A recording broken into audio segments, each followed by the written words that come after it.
Esta é a CNN, a maior do mundo, líder em independência. The following is a CNN special report.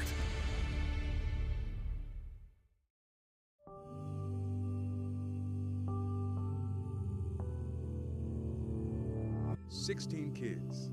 My mom, she took a little bit of extra time getting me prepared for the day. The children were facing President Bush and myself. School kids with a front row to history. Good morning.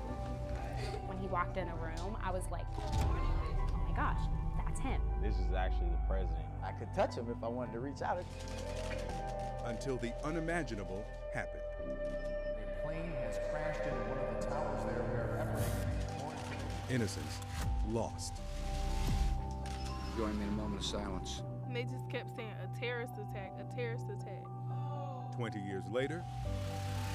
Do you think that that day affected your life, who you are today? I wanted to leave Sarasota after high school. Not many people would have thought I would have become a cop.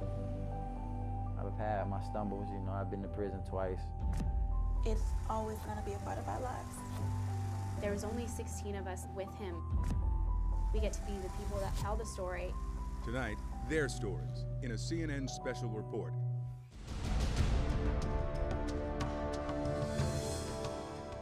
Most of us remember where we were on September 11th, 2001. I was in college, and I remember clearly walking into class and seeing my professor fixated on a TV. His hand was over his mouth. And I looked at the TV and I saw smoke billowing from a skyscraper. At that moment, that was all I knew. I also remember seeing the president surrounded by young school kids that morning. We later learned that President George W. Bush got word of the first plane that crashed into the World Trade Center as he was on his way to visit a classroom in Sarasota, Florida. He was there to honor a second grade class for their academic achievements.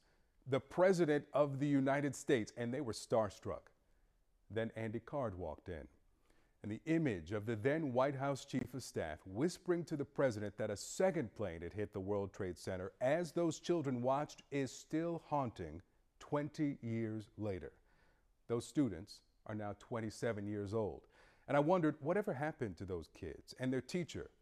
Do they remember that day? How do they feel 2 decades later about their connection to one of the most terrifying and consequential events in American history?